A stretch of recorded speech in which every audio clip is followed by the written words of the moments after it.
उपासिका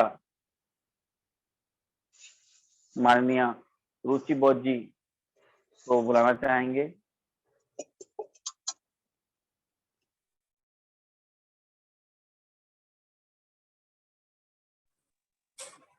उपासिका रुचि बौद्ध जी। जय भीम, नमो बुद्धाय।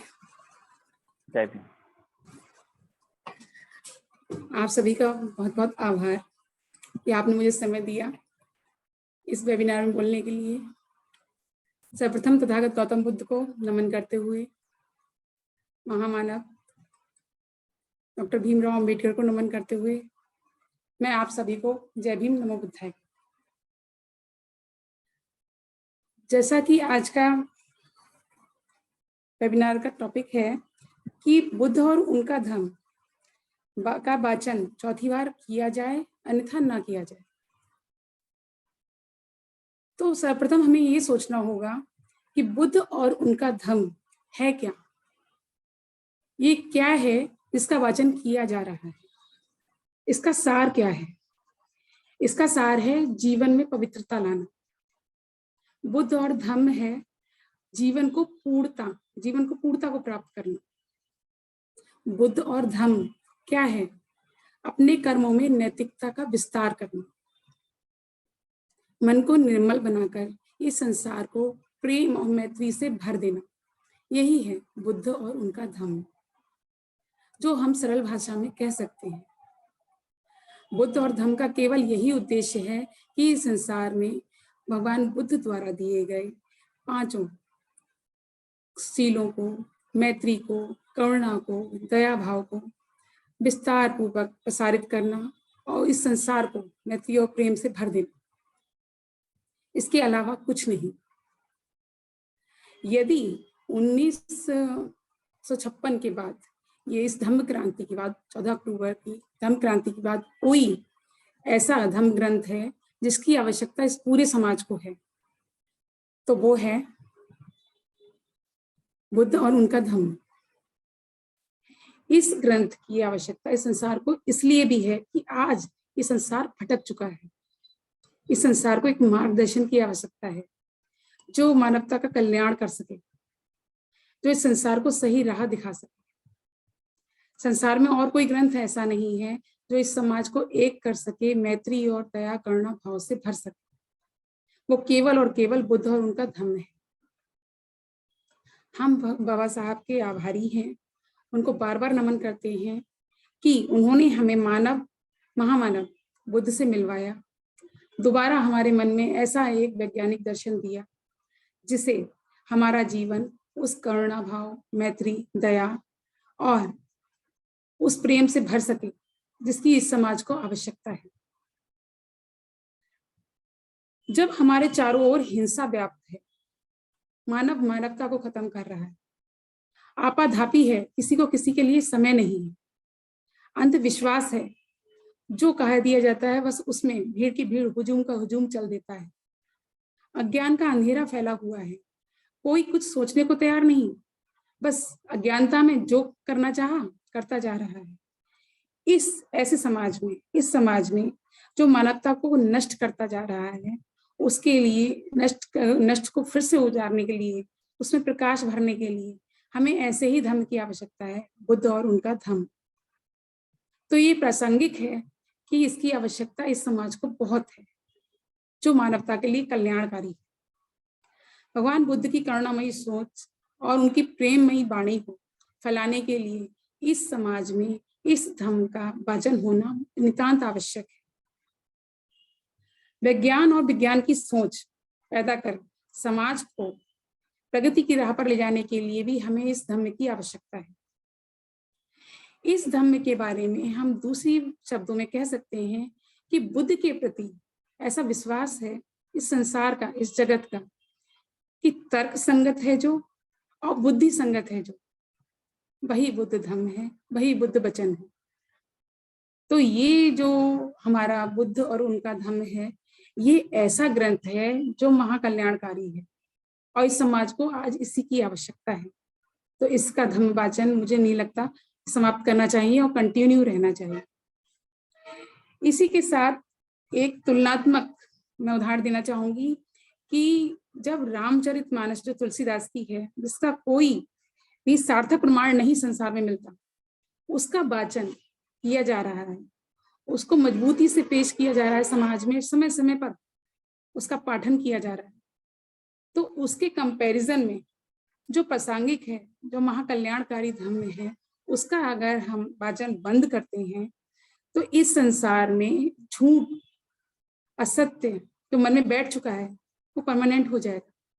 उसको निकालने के लिए हमें सत्य उनके मन में बैठालना पड़ेगा, इस समाज में प्रसारित करना पड़ेगा। उसके लिए सिर्फ हमें बुद्ध और उनका धम्म ही एक ऐसा मार्ग है, ऐसा ग्रंथ है जिसका वाचन करके हम झूठ को मिटा सकते हैं, असत्य को हटा सकते हैं और सत्य को फैला सकते हैं और सभी का कल्याण कर सकते हैं। तो इसलिए भी इसका वाचन बहुत जरूरी है, जो इस वेबिनार के जरिए महाराष्ट्रीय बौद्ध महासभा द्वारा किया जा रहा है और लगातार होना चाहिए, ऐसा मेरा मानना है। दूसरा, बुद्ध और उनका धम्म वैज्ञानिक दर्शन भी है। जो आज के लोग हैं वो बिना सोचे समझे कोई भी मार्ग या कोई भी ग्रंथ को मान्यता नहीं देते, उसका महत्व समझने के लिए तैयार रहते हैं। तो इस वैज्ञानिक सोच के धम्म को प्रसारित करने की नितांत आवश्यकता है, क्योंकि यही आम लोग और बुद्धिजीवी अपनाने को तैयार हो सकते हैं, क्योंकि कोई और ग्रंथ अपनी सार्थकता प्रमाणित नहीं करता। किसी भी अन्य ग्रंथ की तुलना इस ग्रंथ से नहीं की जा सकती, क्योंकि यही एक धर्म ऐसा है जो समाज को निर्जीव से सजीवता की ओर ले जाता है, मानव को मानव बनाता है। तो यदि समाज में नैतिकता और पवित्रता और चरित्र निर्माण का हमें आश्वासन देना है, एक चरित्र निर्माण करना है, तो हमें इस धर्म की नितांत आवश्यकता है और हमें करना चाहिए। ये धर्म ही वो महत्वपूर्ण धर्म है जो समाज को नैतिकता, चरित्र निर्माण से भर सकता है। इसलिए धम्मदान कीजिए, महादान है ये। हम सभी साथी इसमें सहयोग कर सकते हैं, धम्म वाचन करके, धम्म बुद्ध और उनके धम्म को एक दूसरे को भेंट करके इसका प्रचार प्रसार कर सकते हैं। 2 लाइनें मैं अंत में कहना चाहूंगी। जब तक संस्कृति है तब तक आस है, बिना संस्कृति सब विनाश है। संस्कृति ही है जो जागृति की रणनीति है और जागृति ही मुक्ति है।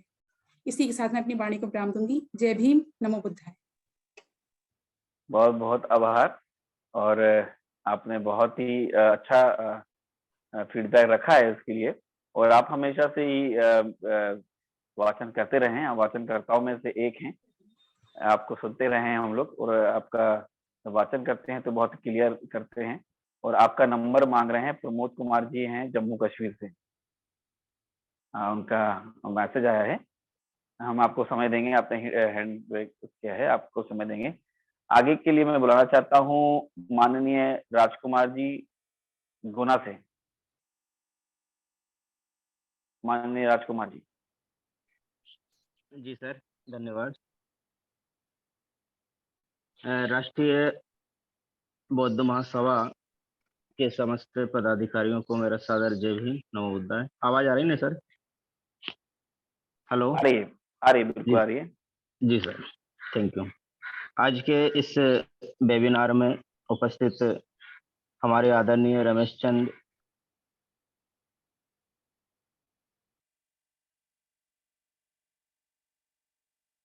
माननीय ऋषिपाल जी, रवि जी, राष्ट्रीय महासचिव प्रभारी व उपासिका आदरणीय बहन रुचि बौद्ध जी को मैं सादर जय भीम, नमो बुद्धाय। और आज के इस कार्यक्रम की अध्यक्षता कर रहे हमारे आदरणीय माननीय बादल सिंह जी बौद्ध साहब और आदरणीय संचालक जी, आप सभी को मेरा सादर जय भीम, नमो बुद्धाय। सामान्य साथियों, आज का विषय है बुद्ध और उनके धम्म का वाचन नियमित रूप से चौथी बार किया जाए या नहीं। तो सामान्य साथियों, मेरा ऐसा मानना है, और ओशो ने भी कहा है कि यदि किसी झूठ को 100 बार दोहराया जाए तो वो झूठ भी सत्य प्रतीत होती है। तो आज के इस परिवेश में हम देख रहे हैं कि तमाम अन्य कल्चर्स के लोग हैं, वो झूठ का पुलंदा बार बार इस तरह इस देश में दोहराए जा रहे हैं कि हमारे परम पूज्य बाबा साहब ने जो धम्म दिया है, तथागत बुद्ध का धम्म, वो आज उस झूठ के पुलंदे के सामने फीका नजर आ रहा है, जबकि वास्तविकता यही है कि जहाँ खोदोगे, जहाँ देखोगे, वहाँ बुद्धि हमें मिलता है। उस बुद्धि का परम पावन धम्म आज हमारे देश के लोगों ने भुला दिया है। तो ये आवश्यक हो गया है कि बुद्ध के धम्म को हमें रेगुलरी लोगों तक पहुंचाना है, और इसका एक बहुत अच्छा माध्यम है बुद्ध और उनके धम्म का वाचन वेबिनार पर किया जाए। क्योंकि ये चौथी बार है, और ऐसा भी देखा जाता है कि जब वेबिनार पर धम्म का वाचन किया जाता है तो जुड़ने वाले लोग 550 ही होते हैं। तो मेरा ऐसा मानना है कि जब धम्म का वाचन किया जाए तो वक्ता और श्रोता के बीच में जो कम्युनिकेशन होना चाहिए वो अच्छा हो। और जब एक वेबिनार में 1500 लोग जुड़ सकते हैं तो 550 लोगों का जुड़ना ये गलत है। तो धम्म वाचन के पहले उसका अच्छे से प्रचार प्रसार किया जाए कि ज्यादा से ज्यादा लोग जुड़े और धम्म का श्रवण कर सकें। सम्मानित साथियों, बुद्ध एंड हिज धम्मा बाबा साहब की मूल अंग्रेजी ग्रंथ है, जिसका उन्होंने ये लेखन कार्य बाबा साहब ने सन 1956 में किया था। बाबा साहब की अंतिम कृति है, और मेरा मानना है कि बाबा साहब की ये कृति भारत के नवीन बौद्धों के लिए नहीं, अपितु संपूर्ण विश्व के बौद्धों के लिए ये एक उनकी अनमोल धरोहर है जो उन्होंने परम पूज्य बाबा साहब ने लिखा है, बुद्ध और उनका धम्म। सम्मानित साथियों, बुद्ध और उनका धम्म का हिंदी अनुवाद हमारे प्रसिद्ध बौद्ध विचारक डॉक्टर भदंत आनंद कौशल्य जी ने किया है, और ये बुक्स अब तो ये मान कर चलो सम्मानित साथियों कि हर जगह पूरे भारतवर्ष में कहीं भी उपलब्ध हो जाती है।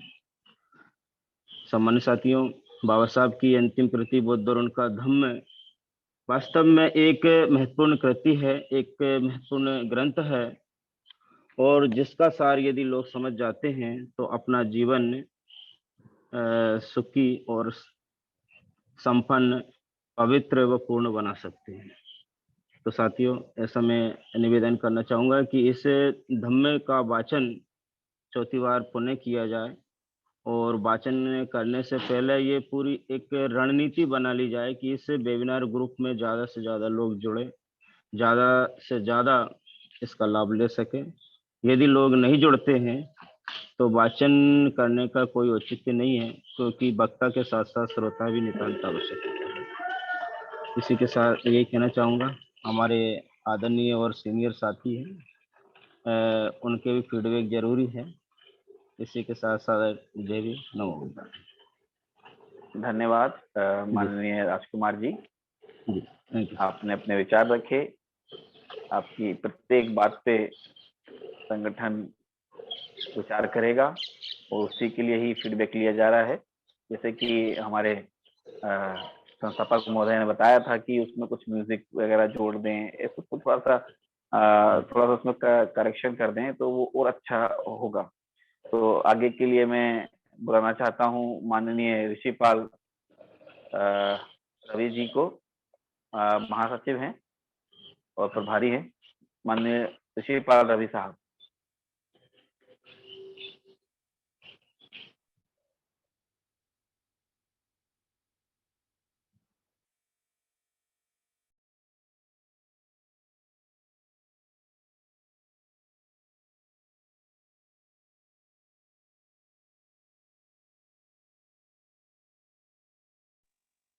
माननीय ऋषिपाल रवि साहब।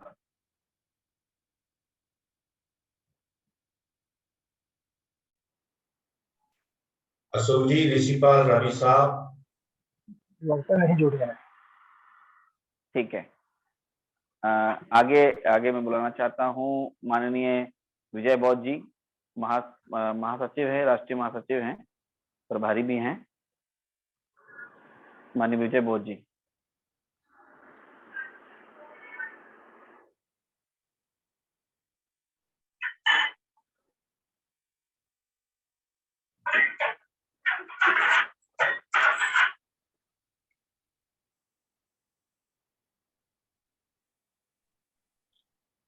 संचालक जी मेरे पास साफ ही नहीं है।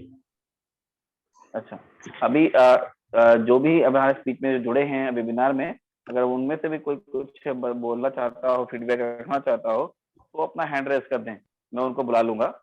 अब हम बुलाना चाहेंगे हमारे माननीय इंजीनियर रमेश चंद्र बलहोत्रा साहब को, राष्ट्रीय महासचिव है जम्मू एंड कश्मीर से।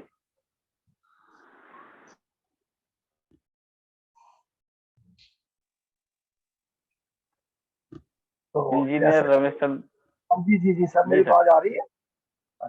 हाँ जी सर, आ रही है।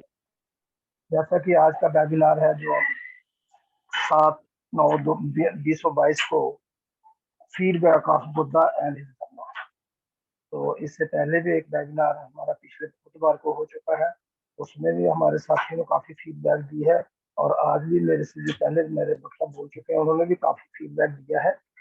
तो हमें इस फीडबैक में यही है कि हमें क्या फीडबैक में क्या क्या क्यों करना है इसको, और किस लिए करना है। तो पहले सबसे सर्वप्रथम मैं तथागत गौतम बुद्ध के चरणों को नमन करते हुए,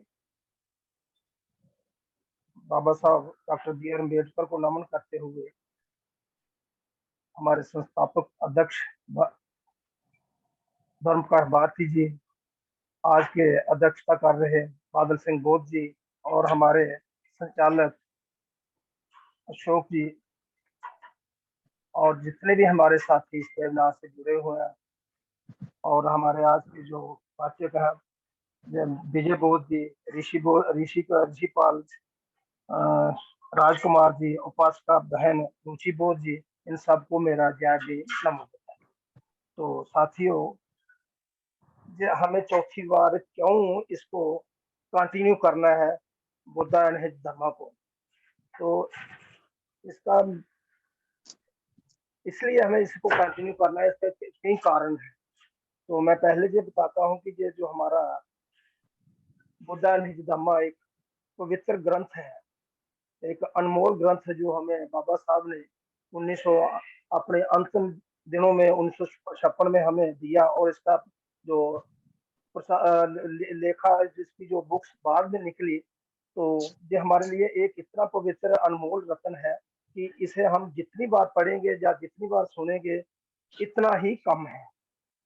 क्योंकि कहते हैं ना कि बुद्ध को अपनाने के लिए पहले अपने आप को शुद्ध करना पड़ता है, तो इसी बुक्स में से ही हमें शुद्धि प्राप्त होगी, कि अगर हम इसको सुनेंगे, हम इसको पढ़ेंगे, तो तभी बुद्धा का कहने का मतलब कि बुद्ध और उसको अपने आप को शुद्ध करना है। तो अपने आप को शुद्ध इसी हम जो हमारा ग्रंथ है, इसी को सुनकर, इसी को पढ़कर और इसका प्रचार प्रसारण करके ही हमें पहले शुद्धि मिलेगी।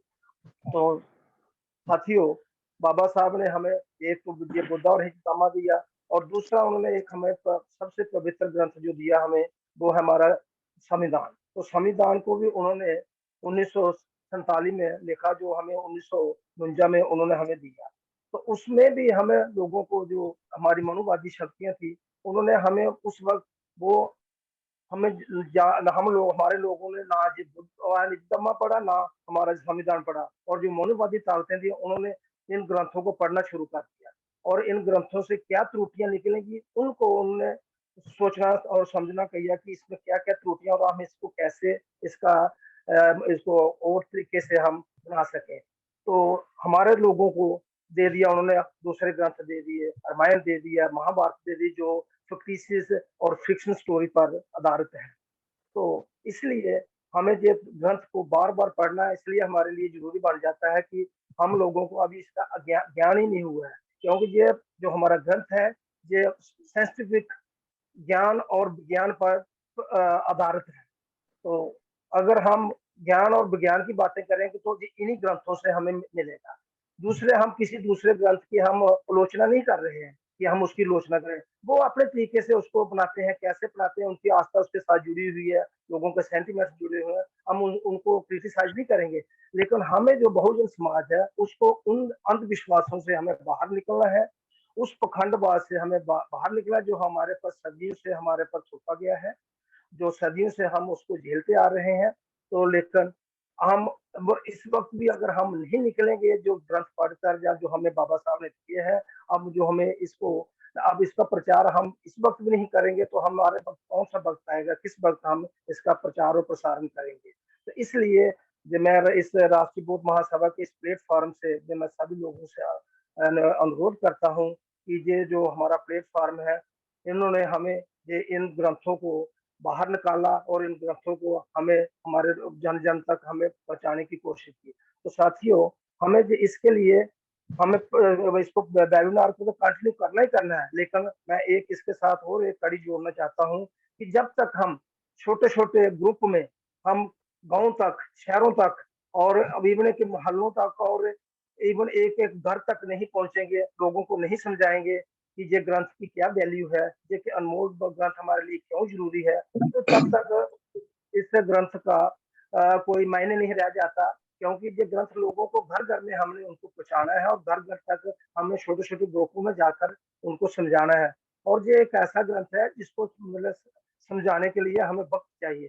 तो इसलिए मैं चाहता हूँ कि ये जो हमारा इस वक़्त वेबिनार चल रहा है, तो मेरा पर्सनल ओपिनियन है कि इसको हमें कंटिन्यू करना ही है, चाहे जितने बार मर्ज़ी हमें करना पड़े, इसको कंटिन्यू करना है। तो ये this is my personal opinion कि इसको चौथी बार नहीं, इसको हमें 100 बार इसको कंटिन्यू करना है। तो साथियों, जब तक हम ये हमारे लिए एक किस्म की संजीवनी है, तो इसको हम कंटिन्यू ही तो नहीं करेंगे, लोगों को जन-जन तक नहीं पहुँचाएँगे, तो इसका ग्रंथ का कोई मायने नहीं रह जाता है। तो इसलिए इस ग्रंथ को मेरी जो अपनी पर्सनल ओपिनियन है कि इसको ग्रंथ को कंटिन्यू ये करना चाहिए और आगे भी इसको प्रचार-प्रसारण करते रहना चाहिए। क्योंकि ये जब तक जो लोग मेरी बहन रुचि जी ने बताया कि जो झूठ का प्रचार न करते रहो तो वो एक दिन वो भी सच हो जाएगा। लेकिन ये तो हमारा सच्चा ग्रंथ है। तो अगर हम इसको बार-बार करेंगे तो ये इसमें तो कुछ और चीज़ें निकलेंगी, अच्छी-अच्छी चीज़ें निकलेंगी जो हमारे जीवन में हर रोज़ के रोज़मर्रा में काम आती हैं। तो इसलिए ये एक शुद्ध ग्रंथ है, तो इस ग्रंथ को पढ़ना बहुत ज़रूरी है और इसका प्रचार भी करना बहुत ज़रूरी है। इन शब्दों के साथ मैं अपनी वाणी को प्रणाम करता हूँ। जय भीम, नमो बुद्धाय। बहुत-बहुत धन्यवाद सर। आपने बिल्कुल सही बात बोला है कि एक बार नहीं, इसे 1000 बार भी करना पड़े तो हमें करना चाहिए, क्योंकि ये सच है और सच को बढ़ाने के लिए बिल्कुल भी रुकना नहीं चाहिए। जैसे कि हमारे राजकुमार साहब ने कहा था कि कम लोग जुड़ते हैं, लेकिन हम इस मैसेज को हर जगह पहुँचाते हैं कि बुधवार को बुद्ध और उनका धम्म का वाचन होगा। मतलब जो भी व्यक्ति उसे पढ़ता है तो उसे याद रहता है कि बुद्ध और उनका धम्म कुछ है, और कैसे भी करके उसका प्रचार तो होता ही है। कुछ एक्टिव लोग होते हैं, वो जुड़ जाते हैं, इसलिए हमें इसे कंटिन्यू रखना चाहिए, क्योंकि हम कैसे भी किसी माध्यम से उसका प्रचार, या हमारे पास कुछ टास्क तो होगा ही करने के लिए कि भाई बुधवार आएगा तो हमारे पास मैसेज आएगा सेंटर कार्यालय से, फिर हम उसको फॉरवर्ड करेंगे सब जगह, तो हमारे पास टास्क रहेगा हमेशा, और करना ही चाहिए। बहुत-बहुत धन्यवाद। हैंड रेज़ कर रहे हैं हमारे इंजीनियर एसआर चौधरी साहब। उनका माइक अनम्यूट कर दिया जाए सर, और सर 2 से 3 मिनट में अपनी बात रख दीजिएगा। इंजीनियर एसआर चौधरी साहब। हेलो। जी सर। जी, आप सभी सम्मानीय साथियों को मेरा जय भीम नमो बुद्धाय। मैं नमो बुद्धाय। इंजीनियर एसआर चौधरी, ग्राम बिरसिंहपुर, तहसील पवई, डिस्ट्रिक्ट पन्ना से हूँ और मेरा ये सेकंड इंट्रो है। रिसेंटली ही एडेड हुआ हूँ इस जी। संस्था के साथ। तो ये जो सब्जेक्ट चल रहा है, बुद्ध और उनका धम्म, इसका वाचन करना चाहिए या नहीं? तो जितना मेरी समझ मैं समझ सका हूँ, इस बुक को मेरे पास ये बुक ऑलरेडी पहले से ही थी। मुझे बहुत अच्छा लगा इस यहाँ पे जुड़ के कि इस बुक के बारे में इतना मतलब समझाया जा रहा है और इस पे इतना फोकस किया जा रहा है। तो इस बुक को तो पढ़ना ही चाहिए और धम्मवाचन होना ही चाहिए। लेकिन साथ-साथ हमें बुद्ध एंड उनका धम्म, ये बुद्ध और इनका बुद्ध का यश आम आदमी, आम जनता के दिलों तक कैसे पहुंचे, इस पे भी हमें विचार करना चाहिए। इस पे भी हमें विषय रखना चाहिए। हमारा हम आम आदमी के पास कैसे पहुंचे, क्योंकि जैसे अभी जो हमारे प्रवक्ता थे जो अभी बोल रहे थे कि क्या हिंदुइज्म में कुछ बुक्स हैं, रामायण हो गया, गीता हो गया, तो इसको इस हिसाब से इन्होंने पेश किया है कि वो उनके घर में तो है ही, लेकिन आम जनता, जो गरीब लोग हैं, हमारे कुछ लोग हैं जिनको जो तार्किक बुद्धि नहीं रखते हैं, या फिर उनको लगता है कि सब कुछ यही है, ये बुक्स भगवान के द्वारा लिखी गई हैं, और उनका वो वाचन करते हैं, सुबह शाम पढ़ते हैं, मतलब एक आस्था बना ली उस उन बुक्स के प्रति और उस भगवान के प्रति। तो हमें इस विषय में सोचना चाहिए, क्योंकि कोई भी धर्म, कोई भी संस्कृति पूरे देश में जब तक आम लोगों के बीच में ना जा पाए, जो एक अशिक्षित होता है, मतलब जिसके अंदर तार्किक बुद्धि नहीं होती, जो एकदम मानता है कि हाँ, मतलब ये वो उसकी चीजें आस्था के साथ जुड़ जाती हैं, तो हमें फोकस करना चाहिए कि ये बुद्ध धर्म आम लोगों के आस्था के साथ जुड़े, इस पे हमें विचार करना चाहिए। बस मेरा आप सभी सम्मानित साथियों से यही कहना था। मुझे बहुत अच्छा लग रहा है, मैं अब ज्वाइन करता हूँ, टाइमली ज्वाइन करता हूँ, और मैं अपने आप को प्राउड फील कर रहा हूँ कि मुझे एक ऐसा प्लेटफॉर्म मिल रहा है जहाँ पे जो मेरी सोच है वही सेम सोच के साथ लोग, ये दुनिया बहुत बड़ी है, लोग बहुत ज्यादा हैं जो इस विचारधारा से जुड़े हुए हैं। तो मेरी बस इतना ही आप सभी से, जो भी संस्थापक हैं, चेयरमैन हैं, कि वो इस विषय पे भी विचार करें कि ये जो बुद्ध एंड उनका धम्म है वो आम आदमी के पास कैसे पहुंचे। इसी वाणी के साथ मैं अपनी भाषा को, अपने पठनों को विराम देता हूँ। आप सभी का धन्यवाद, नमस्कार, जय भीम, नमो बुद्धाय। जय भीम, नमो बुद्धाय। बहुत बहुत आभार आपका। इंजीनियर एसआर चौधरी साहब, पन्ना से हैं आप अपना नंबर जरूर चैट बॉक्स में डाल दें ताकि हमारे सेंटर ऑफिस वाले उस नंबर को रख लें। जिस किसी भी साथी जो जुड़े हैं हमारे, अगर वो कुछ कहना चाहते हैं, फीडबैक रखना चाहते हैं, तो अपना हैंड रेस कर दें। मैं बीएल कदम साहब को बुलाना चाहता हूँ। बीएल कदम साहब ग्वालियर से हैं। ऋषिपाल रवि साहब जुड़ गए हैं। ठीक ठीक। माननीय ऋषिपाल रवि साहब, महासचिव साहब, आप अपनी बात रखें।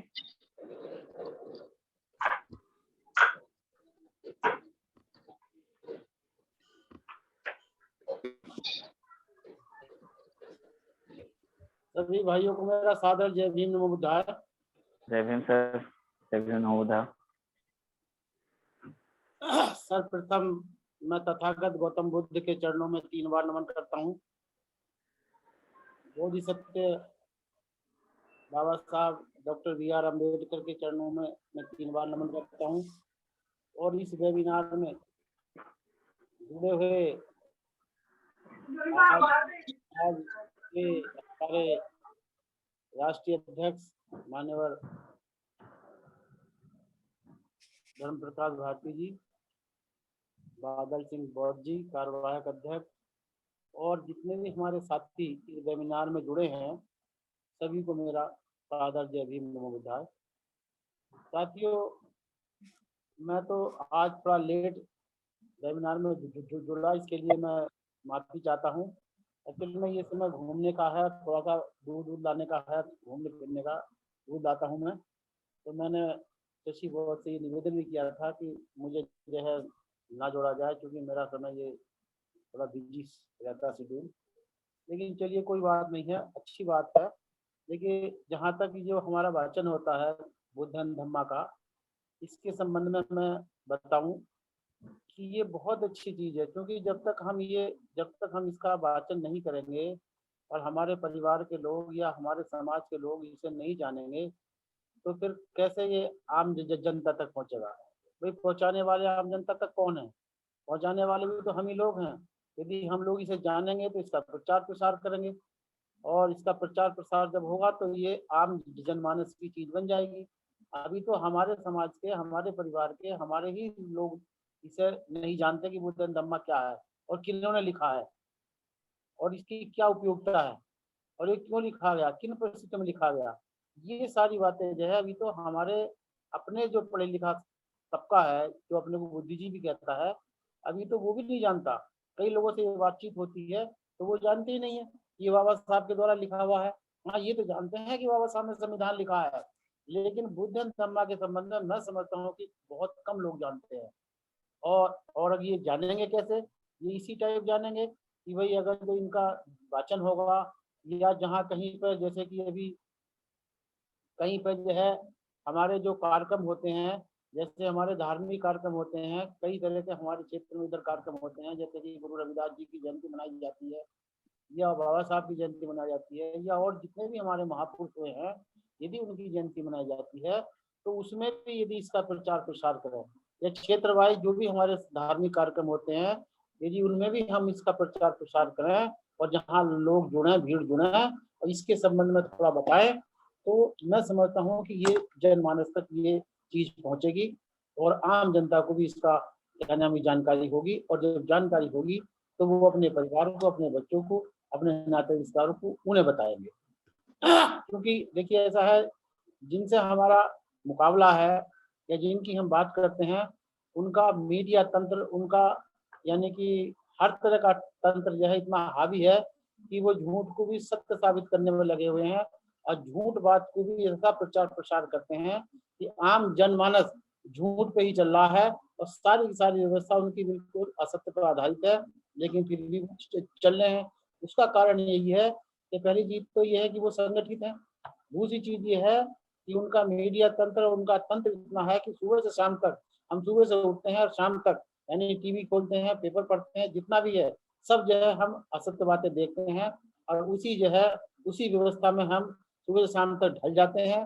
तो इसी प्रकार से जो है ना चाहते हुए भी बहुत सारी चीजें ऐसी हैं, कहावतें हैं और बहुत सारी लोकोक्तियां हैं, इस टाइप की चीजें उन्होंने इस टाइप की बना रखी है ताकि जनमानस में जैसे कि मैं तो ये कहूँगा जैसे कि अभी कंकड़ है और चावल है, तो चावल में कंकड़ तो बीने जा सकते हैं, लेकिन यदि कंकड़ों में चावल हो तो उसे बीनने में बहुत टाइम लगेगा।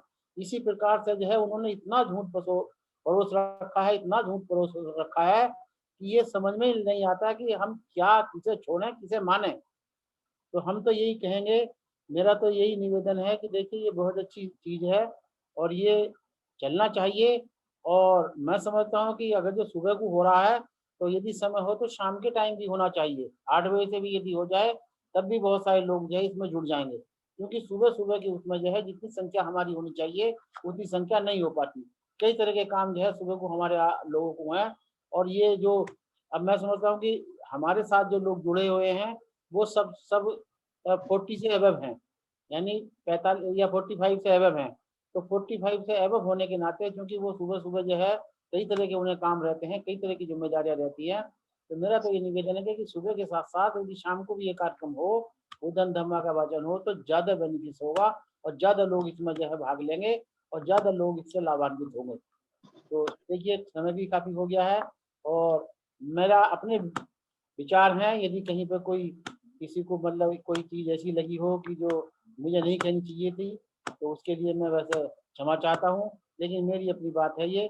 इन्हीं शब्दों के साथ मैं ज्यादा ना कहते हुए मैं अपनी वाणी को यहीं पर विराम देता हूँ और पुनः सभी को एक बार मेरा क्रांतिकारी जय भीम, नमो बुद्धाय। बहुत बहुत धन्यवाद माननीय ऋषिपाल साहब, आपने अपनी बात बिल्कुल स्पष्ट रूप से रखी है। और हमारे बीच में हैंड रेस कर रहे हैं माननीय महेश्वर बौद्ध जी उड़ीसा से।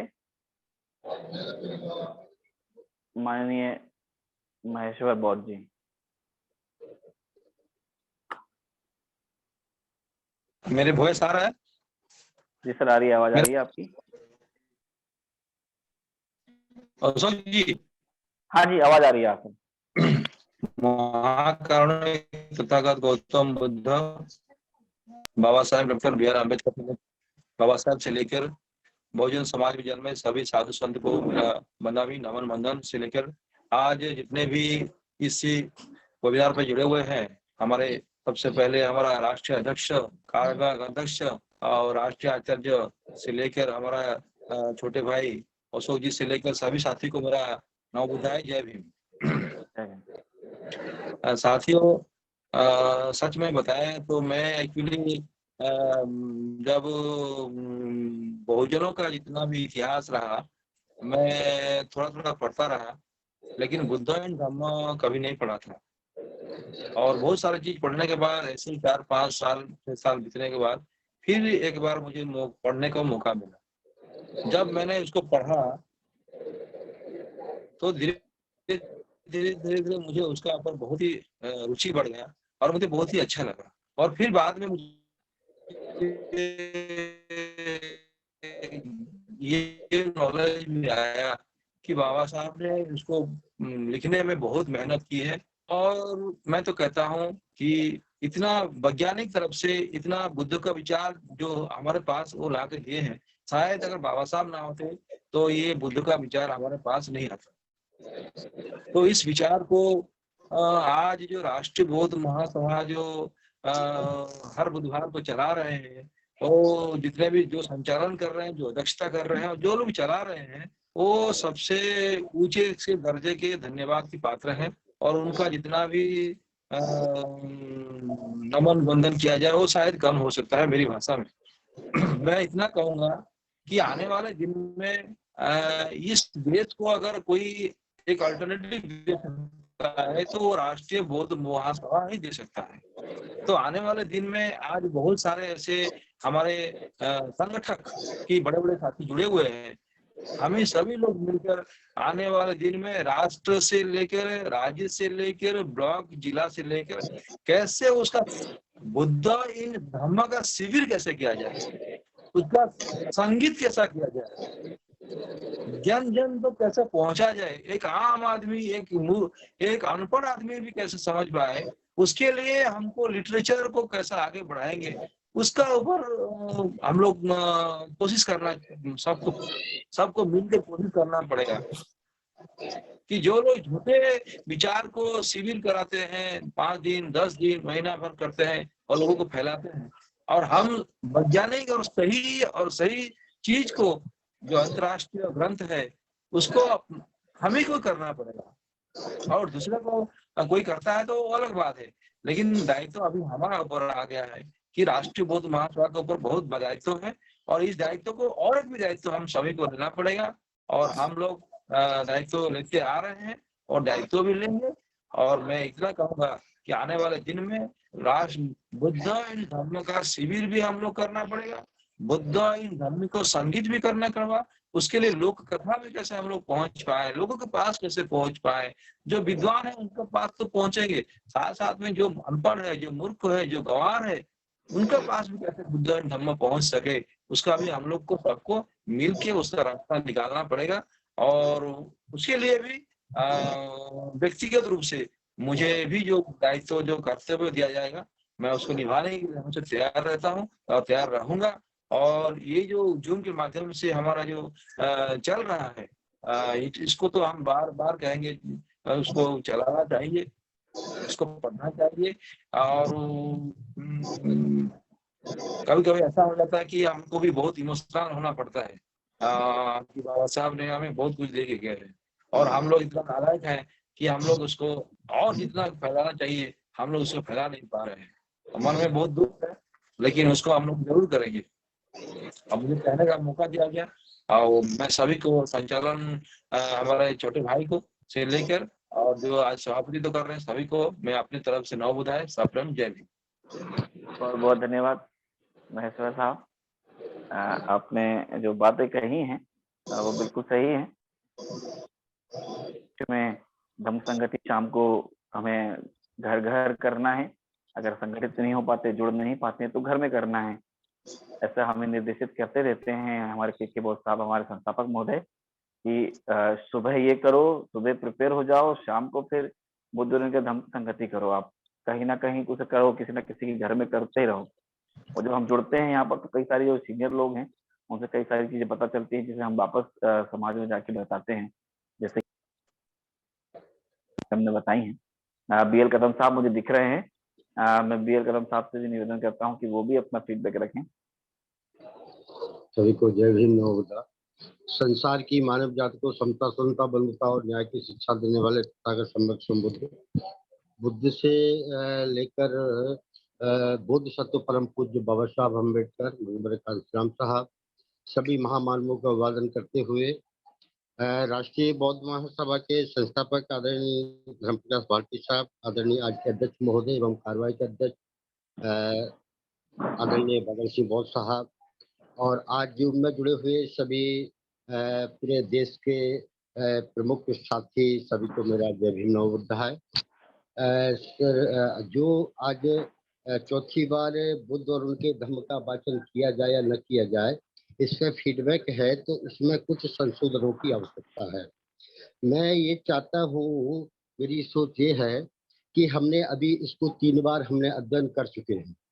3 बार अध्ययन करने के बाद में शायद सभी बुद्धिमान साथी हैं और उन्होंने 3 बार बड़े अच्छे से अध्ययन किया है। और इस पे समय पर जिन लोगों के पास में घर में है उन्होंने पहले भी 1 या 2 बार उसको अध्ययन कर लिया होगा, जो जागरूक लोग हैं।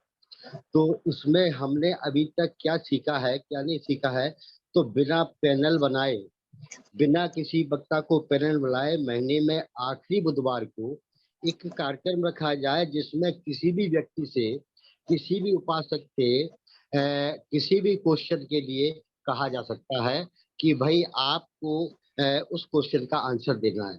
जैसे कि आपको यश की प्रवज्ञा के बारे में आपको बात रखनी है, किसी भी आदमी को पूछा जा सकता है, न कि पैनल बनाया जाए। आपको कश्यप बंधु की किस प्रकार से प्रवज्ञा हुई, कश्यप बंधुओं के बारे में क्या है, तो इस प्रकार से अब हमारे अभी हम क्वेश्चन यदि या तो, और जहां तक सवाल है बच्चों का, तो हमें जगह जगह हमारे जितने भी जिलाध्यक्ष हैं, जितने भी बॉडी हमारी काम कर रही है, जितने भी शहरों में काम कर रहे हैं, जहां भी हम काम कर रहे हैं, उनको ये आदेश सेंटर की तरफ से मिला जाए कि वो अपने जिले में, अपने जिले स्तर पर, अपनी जिले स्तर पर एक जो है परीक्षा कराई जाए, जिसमें सारे लोग इकट्ठे हों और उनको ऑब्जेक्ट टाइप क्वेश्चन दिए जाए जिसके 4 ऑप्शन हो और वो उस पर जो है अपनी परीक्षा कराएं। बड़ों की भी कराएं तो बड़े बड़े क्वेश्चन रखें, क्योंकि हम यदि किसी से क्वेश्चन में, हम किसी वार्तालाप में पूछते हैं कि भाई सिद्धार्थ जो है वो गौतम बुद्ध का जन्म कहाँ हुआ, तो लोग कहते हैं लुम्बिनी में जन्म हुआ। अरे भाई, लुम्बिनी में सिद्धार्थ गौतम का जन्म हुआ है, बुद्ध का जन्म नहीं हुआ।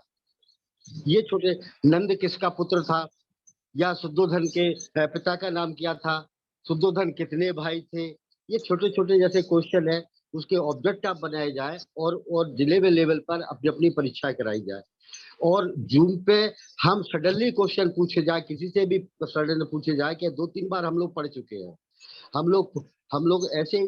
तो इसको दूसरी बात, हमें प्रत्येक शनिवार को हमारी जो बॉडी है वो प्रत्येक मोहल्ले में जाए और अपनी एक संगोष्ठी करे रोड पे, और वहाँ के लोगों को इकट्ठा करे और बुद्ध और धम्म के ऊपर बिना किताब के जो हमारे बुद्धिमान साथी है, जानने वाले साथी है, वो बुद्ध के ऊपर शुरू से और आखिरी तक अपनी बात रखे और उनको बुद्ध धर्म के पढ़ने के लिए प्रेरित करें। तो इस प्रकार से हम यदि हर संडे को यदि 2 घंटा शाम को यदि प्रत्येक मोहल्ले में जाकर यदि हम काम करते हैं तो हमारे धर्म का प्रचार प्रसार भी होगा और लोगों की बुद्ध की सब बात समझ में आएगी। तो मैं ये चाहता हूँ कि दोनों जगह जो है हमें ये काम करना है, जूम पे भी करना है, जूम पे भी लोगों ने क्या सीखा उसका भी हमें आकलन करना होगा। तो भले हम हफ्ते पूरे 1 महीने में आखिरी बुधवार को करें, उस दिन यही क्वेश्चन आंसर रखे जाए, छोटे छोटे रखे जाए, बड़े बड़े रखे जाए, और मोहल्लों में जाकर प्रत्येक रविवार को हमें 2 घंटे का कार्यक्रम लगाया जाए। तो मैं ज्यादा और कुछ न कहते हुए अपनी बात को यही विराम देता हूँ कि हमें आदरणीय आज के अध्यक्ष महोदय जी को सुनना है। तो इसी बातों के साथ सभी को मेरा जय भीम, नमो बुद्धाय। बहुत धन्यवाद माननीय वीर कदम साहब। अब आगे के लिए हम अध्यक्ष उद्बोधन के लिए माननीय बादल सिंह बोस साहब को बुलाना चाहेंगे। राष्ट्रीय कार्यवाहक अध्यक्ष माननीय बादल सिंह बोस साहब। माननीय बादल सिंह बोस साहब को बुलाना चाहेंगे। जी बहुत बहुत साधुवाद माननीय संचालक जी। आज के सभी विचारकों के विचार मैंने जाने हैं और उनमें खास बात निकल कर जो आई है वो है कि सभी साथी इसको आगे भी पढ़े जाने के पक्षधर हैं। और कदम साहब ने इसमें संशोधन की भी बात कही है और एक परीक्षा की बात बताई। और ऋषिपाल रवि साहब ने इसको सुबह की बजाय शाम को बात रखने की बात कही है। मैं इनको क्लियर करते हुए समाप्त करूंगा, समय भी हो चुका है।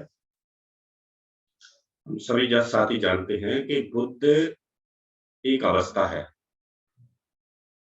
जागृत अवस्था। जो व्यक्ति जागृत हो जाता है सभी प्रकार के तत्वों से, जिस प्रकार से तथागत ने अपने अंतिम उपदेश में कहा कि हे सुमंगल, मेरे धम्म बने में 4 प्रकार के पद हैं। इसमें श्रोतापन्न है, स्कृतागामी है, अनागामी है और अरहत है। जो जागृत अवस्था वाला व्यक्ति होता है वो इन 4 पदों से लेकर अरहत पद को प्राप्त करता है। जागृत व्यक्ति कैसे होता है और किससे जागना है? एक तो गहरी निद्रा होती है। गहरी निद्रा उस व्यक्ति को आती है जिसको वास्तविक नींद आती है। और एक होती है तंद्रा, एक निद्रा और एक तंद्रा। तंद्रा एक ऐसी अवस्था है जिसमें व्यक्ति झूठ मूठ का सोने का नाटक करता है, जानते हुए भी अनजान बनकर गहरी निद्रा में जाता है, मिथ्या दृष्टि में जाता है। अष्टांगिक मार्ग के सम्यक दृष्टि में इसका वर्णन बहुत अच्छे से मिल जाता है। कबीरदास जी ने कहा है कि निद्रा कैसी होती है? जब अखियन में नींद घनेरी, तकिया बिस्तर का क्यारे। जिसको अच्छी नींद आती है वो कहीं भी सो जाता है। और हमारा मजदूर और किसान जो है, भारत में कृषि प्रधान है हमारा देश, मजदूर, हमारा समाज भोजन समाज मजदूरी करता है, श्रमिक है, तो इसको बहुत अच्छे से नींद आती है। लेकिन जो झूठ मूठ का सोने का नाटक करते हैं वह सुविधा भोगी लोग, कंफर्ट लिविंग कैडर से जो 2% हमारा समाज है, जिसे हम पैसे वाला भी कह सकते हैं, एम्प्लॉय भी कह सकते हैं और संसाधन युक्त व्यक्ति भी कह सकते हैं, ये जानबूझकर झूठा सोने का नाटक करता है। और एक तरफ हम कहते हैं कि हमें लड़ाई लड़ना है। जब आप सो ही नहीं सकते, अपने नींद को ही आपने नहीं जीता। एक व्यवस्था ऐसी है कि 6 बजे पूरे कार्यक्रम निपटा के अपने घर चले जाते हैं और हम 7 बजे उठने में ये महसूस करते हैं कि बहुत दिक्कत हो रही है। मैं तो इसका समय शुरू में 6 से 7 रखा था और आगे चल के और 6 से 7 में रखूंगा। कितने व्यक्ति जागृत हैं ये पता चल जाएगा। बुद्धिस्ट की अवस्था को कितना लोग समझना चाहते हैं। बाबा साहब डॉक्टर अंबेडकर ने समझकर, सोचकर और जानकर और पढ़कर ये महसूस किया कि मेरे समाज का उद्धार कौन कर सकता है, जो वंचित समाज है उसका उद्धार कौन कर सकता है। इसकी पहचान सोसाइटी के रूप में क्यों नहीं है? तो ना तो हम सोसाइटी के रूप में विकसित हैं और ना संस्कार के रूप में हमारे पास कोई कार्य है। 1956 में बाबा साहब इस मार्ग को हमको देकर जाते हैं और 1972 में एक और इसी में ऐसी विसंगति आ जाती है कि आप तंद्रा में बैठे रहिए। यही बुद्धिज्म है, यही असली बुद्धिज्म है। तो हमारा सुविधा भोगी समाज इस तंद्रा की अवस्था में जानबूझकर जा रहा है। हम किसी की आलोचना नहीं करते, ना आलोचना करना राष्ट्रीय बुद्ध महासभा का कार्य है, लेकिन हमारे लोगों को बताना हमारा उद्देश्य है कि पीड़ित मानवता के लिए ही तथागत का जन्म हुआ। नहीं तो सिद्धार्थ राजकुमार के पास बहुत सुविधा थी, 4-4 महल बनवाए थे उनके पिता ने, अलग अलग ऋतु और मौसम के हिसाब से उनके पिता ने महल बनवाए थे और इतनी सुविधाएं उनके पास तैयार की गई थी जब हम अध्ययन करते हैं बुद्ध धर्म के उसमें, तो क्या क्या नहीं किया उनके पिता ने कि यही संसारिक रूप में फंसा रहा है, लेकिन जागृत व्यक्ति सोते हुए भी जागते रहते हैं। काम सबको है, बहुत काम है। राजा के राजकुमार को भी बहुत काम था, लेकिन उसने देखा कि पीड़ित मानवता कि बुद्ध मुझे कार्य करना है।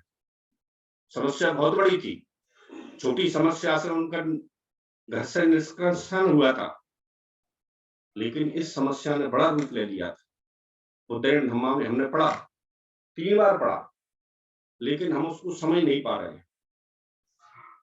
एक ऐसा व्यक्ति जो 32 डिग्री धारी है, जिसको सिंबल ऑफ नॉलेज कहा जाता है और पूरे विश्व में उसका लोहा माना जाता है, बोधिसत्व कहा जाता है, तो फॉलोअर उसके होना चाहिए हम लोगों को, लेकिन हम उनके फॉलोअर ना होकर 1972 में जो एक व्यवस्था हमारे पास आई कि आंखें मूंदकर बैठ जाइए और सांस आ रही है और सांस जा रही है, उसको देखते रहिए। ये सांस क्या है, इसको भी हमको समझना पड़ेगा, इसकी भी व्याख्या करनी पड़ेगी। इसको गुरु रविदास जी ने भी कहा, सबसे बड़े रूप में कहा, सोहम। सोहम का उल्टा होता है हंसा। हंस का मतलब ये होते हम सांस खींच रहे हैं और छोड़ रहे हैं, तो हा के साथ खींचते हो, सा के साथ छोड़ते हैं, इन दोनों को मिलाकर होता है हंसा। इसको अगर आप बनाए रखें, अच्छी तरह से बनाए रखें, ऑक्सीजन आप अच्छी तरह से लेते रहे, पर्यावरण अच्छा होगा तो ऑक्सीजन भी अच्छी मिलेगी।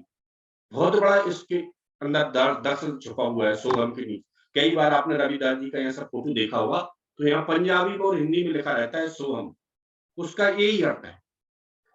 और डॉक्टर के पास हम सबसे पहले जाते हैं, तो वो हमारी नब्ज पकड़कर देखता है कि इसकी सांस कितनी चल रही है, सांस के साथ ब्लड चल रहा है कि नहीं चल रहा है, ब्लड का सर्कुलेशन क्या है, तो हमारी नसों में ये सर्कुलेशन कैसा चलता है, जीवित रहने की दशा ही श्वास है।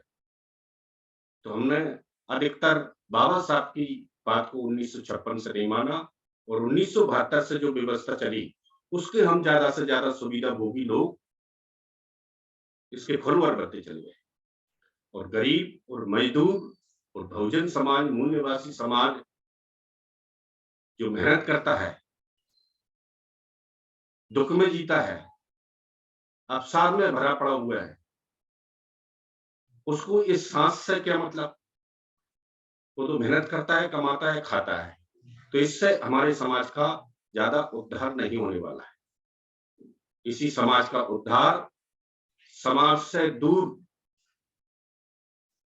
कबीरदास जी के जितने भी उपदेश या कैडर हुआ करते थे, वो रात में बस्ती से दूर हुआ करते थे और सहज साधु सहज समाधि भली, सरल होने का वो कहते थे, सरल होइए, ज्यादा जटिल होने की आवश्यकता नहीं है। लेकिन हमारी समाज क्या करती चली गई, हमको जरा सा भी पसंद नहीं आया, हमारी नाक ऐसी हो जाती है, इसको घृणी कहते हैं, नाक को घृणी कहते हैं, और घृणी के द्वारा घृणा फैलती है। जब भी कहीं हमको ऐसा लगता है कि ये ठीक नहीं है, तो हमारी नाक घृणा से भर जाती है, यहीं से शुरुआत होती है। एक घृणा के कारण मैत्री भाव हमारा उस समाज के प्रति खत्म हो जाता है जिस समाज में छोटे मोटे दुख हैं, बड़े बड़े दुख नहीं है समाज में, छोटे मोटे दुख। गरीब समाज को हमको तैयार करना है, उसमें जाकर बैठना है, उससे घृणा नहीं करना। मजदूर और गरीबों को आंख मूंद कर बैठना, श्वास खींचना और श्वास लेना, इससे लाभ नहीं होने वाला है। लाभ होगा तो आपके मैत्री भाव से, आपकी मित्रता से। सुबह सुबह हम इसको क्यों चलाते हैं, क्योंकि जिसकी सुबह शुरुआत अच्छी हो जाती है उसको शाम तक बहुत अच्छी चलती रहती है। सुबह हम ऑनलाइन चलाना चाहते हैं और सुबह ही चलाएंगे, ऐसा मेरा आप सबसे अनुरोध है कि सुबह ही चलना चाहिए, और बल्कि 7 की बजाय 6 बजे से चलना चाहिए और 7 बजे खत्म हो जाना चाहिए। और शाम को 7 से 8 बजे तक फिजिकल रूप से परिवार में बैठिए, मोहल्ले में बैठिए, और जो भी आप थोड़ा बहुत बुद्ध के समय का खिचड़ी या खीर खा सकते हैं, समाज को खिलाइए, प्रेम बांटिए, तभी समाज आपके पास आएगा। जैसे के बहुत साफ कहते हैं कि पास है पास और पास है प्रेम। अगर आप समाज के पास जाओगे तो प्रेम भी बनेगा, मैत्री भाव वैचारिक भी चलेगा। समाज के बीच आप बैठकर तो देखिए समाज कितना खुश हो जाता है। किसी गांव में जाकर 2 जने आप पढ़े लिखे सब समझ और सफेद कपड़े बैठकर जाइए तो समाज रात को आपको पूरा समाज घेर लेगा। फिजिकली काम समाज को शाम को 8 बजे है, ऑनलाइन नहीं होगा, क्योंकि हमारा मजदूर गरीब समाज जो जिसको हमें सेवा देना है, जिसकी बुद्ध ने कहा है सेवा देना है, बाबा साहब जिसके लिए रात दिन लड़े, वो समाज को ऑनलाइन से कोई लेन देन नहीं है। उनके पास एंड्रॉइड भी नहीं है। ये तो जागृत व्यक्तियों के लिए एक होता है मालिक, उसकी फैक्ट्री होती है और एक होते हैं उसमें 2 प्रकार के कार्य करने वाले कार्यकर्ता, तकनीकी कार्यकर्ता और प्रोडक्ट को बनाने वाले कार्यकर्ता। तो मालिक भी है हमारे पास, तकनीकी रूप से हमको शिक्षा देने वाले लोग भी हैं और हम काम करने वाले लोग भी हैं जिनको समाज में जाना है। हम समाज में नहीं जा रहे हैं। सुखपरक आंदोलन चलाना चाहते हैं और कहते हैं कि संख्या कम क्यों हो रही है, कम क्यों हो रही है? क्योंकि हम इस बात को लेकर कभी समाज में कहे ही नहीं कि एक आपकी किताब है, इस किताब की 1-2 लाइन समझा के आइए, हमें समझा के आना चाहिए और एक किताब के बारे में बताना चाहिए। छोटी-छोटी किताबें भी बहुत हैं। हर महीने कम से कम 2 किताब समाज के व्यक्तियों को भेंट करने की योजना बनानी चाहिए। छोटी किताब इसकी ₹40 की आती है जो नागपुर इंजीनियर एसोसिएशन ने निकाली है। वो किताब हमको खरीदना चाहिए 100-100, 200 प्रत्येक व्यक्ति को और हर महीने 1-2 जागरूक व्यक्तियों को बाँटना चाहिए। और फिजिकल रूप से ये ऑनलाइन है, ये मात्र एक एरर है, संकेत है, एक कोचिंग है।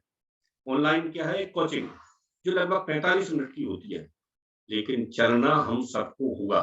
कोचिंग से काम नहीं चलेगा, इसमें तो सिर्फ लिंक बनाई जाती है कोचिंग में और 45 मिनट की कोचिंग पढ़कर अगर इस लिंक पे स्वयं का अभ्यास जो व्यक्ति करता है वो आईएएस भी बनता है, आईपीएस भी बनता है, आईआरएस भी बनता है और नौकरी भी लग जाता है विभिन्न प्रकार की। लेकिन चलना हमको होगा, जो हम नहीं चल रहे हैं।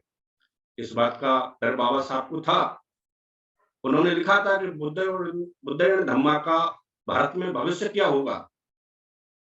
तो भविष्य आज हमको दिखाई दे रहा है कि 22 राज्यों में हमारी कार्यकारिणी होने के बाद भी एक-एक राज्य से 2-2 व्यक्ति जुड़ते हैं, 44 दिखा रहे हैं। अगर हम औसत देखें, वैसे इसमें सभी जगह से नहीं है, औसतन देखा जाए तो 22 राज्य में या 25 राज्य में हमारी कार्यकारिणी है, तो एक राज्य को हम इसको डिवाइड करें तो 2 लोग आते हैं। अगर हम 2 लोग को 10 लोग में कर दें, तो संख्या बढ़ सकती है। लेकिन हम एक-दूसरे पे कहते हैं कि तुम 5 लोगों को फ़ोन लगाओ, तुम 5 लोगों को फ़ोन लगाओ, लेकिन फ़ोन कोई नहीं लगाता है कि आपको बुद्ध धम्मा में जुड़ना है। ये संख्या कम होती जा रही है। 50 लोग भी अगर चाह लें कि मैं कल 2 साथी जोड़ूँगा अगले बुधवार, तो ये संख्या 150 हो सकती है। 50 लोग अभी भी जुड़े हुए हैं, ये 150 हो सकती है। तो भारत में इसका भविष्य यही हो रहा है कि व्यक्ति इस पर काम नहीं कर रहे हैं, बल्कि बुद्धिजीवी लोग सुबह-सुबह इतवार को बैठकर सब दिन विपश्यना करते हैं। 1-2 घंटे विपश्यना करते हैं, लेकिन विपश्यना का सही अर्थ क्या है? खुद को देखो, खुद की समाज को देखो। अच्छे तरीके से देखो कि इसमें क्या कमियाँ चल रही हैं और इसकी परीक्षा का भी हमने बड़े पैमाने पर कार्य कर रखा है। लुम्बिनी कार्यक्रम के बाद इस परीक्षा को भी हम उसमें लाएँगे और कई एक्सपर्ट और हमारे कई अच्छे जानकार भिक्षुओं को भी हम बुद्ध धम्मा के 3 बुधवार को इसका वाचन करेंगे, चौथे बुधवार को उन पर विश्लेषण एनालिसिस करेंगे। जब तक 3 बुधवार के चैप्टर जो पढ़े गए हैं उनका पूरा एनालिसिस नहीं हो जाएगा, जब तक हम आगे अध्ययन नहीं करेंगे। चाहे 2 बुधवार को भी एनालिसिस हो और समय लगभग हो चुका है। आप लोगों ने मुझे सुना, इसके लिए मैं आप सबका बहुत आभारी हूँ। शेष बातें अगले बुधवार को होंगी, उसके बाद हम इसकी प्रस्तावना के साथ इसको आगे बढ़ाएँगे। जय भीम, नमो बुद्धाय। बहुत-बहुत आभार माननीय कार्यवाहक अध्यक्ष जी। आपने बिल्कुल विस्तार से स्पष्ट कर दिया हर चीज कि कैसे हमें कार्य करना है और ये सुबह ही होगा और मेरा भी ख्याल से सुबह ही होना चाहिए, क्योंकि शाम पूरा दिन फिर हम अलग दूसरे कामों में लग जाएंगे और शाम को हम जो हमारे मजदूर भाई हैं जो हमारे मोहल्लों में बस्तियों में रहते हैं हम उनसे संपर्क कर सकते हैं। बहुत बहुत आभार। अब हम समापन की ओर चलते हैं। सभी का माइक अनम्यूट कर दिया जाए। हम सभ्य सत्ता करेंगे सामूहिक।